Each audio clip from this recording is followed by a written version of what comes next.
ئەوە نییە ئێمە وەکو بەڕێوەبەرایەتی درێخیمان کرد بێت بەڵام لەبەر نەبوونی بودجە و لەبەر ئەوەی کە ئێمە ئێستاکە بە هاوکاری زانکۆیەکی ئەمریکی کە ئوشکنەوە پشکنینەکە لە ناوچەکە هاوکارمان بووە بەو مەبلەغەی تقریبان بتوانین کڵاو ڕۆژنەکەی بۆ دروستکەین پارەی ئەویانە بۆمان دابین کردێ بەڵام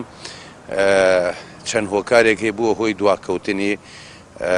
بۆ ڕەنگە ئینشاڵە لە دوای جەژنەوەی ترێمە دەستکەینە کارکردنی هۆی سەبەبەکانشی یانی هۆکارەکانشی ئێمە بوو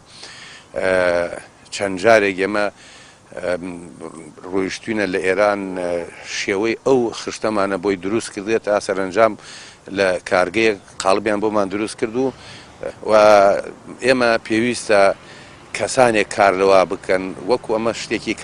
احتیادی نییە بێ وەستای تایبەتی خۆی لەم شتانە ئیشی کرد بێ و بە تایبەتی ئەو کڵاو ڕۆژنەیە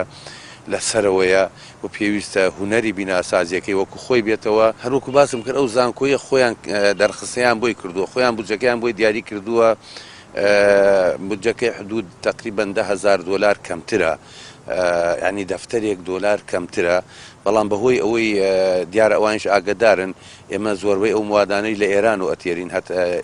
بەهۆی ئەوەی کە دۆلار نرخی بەرزە و تمەندا بەزیە ئەوان حیسابی ئەویان کردو ئەو بودجەیە کە بۆیان داناوە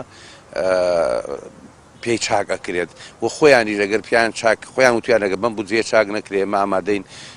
دوا بە دوای ئەوەی شێن پێویستی بکە خۆیان هاوکارمان بن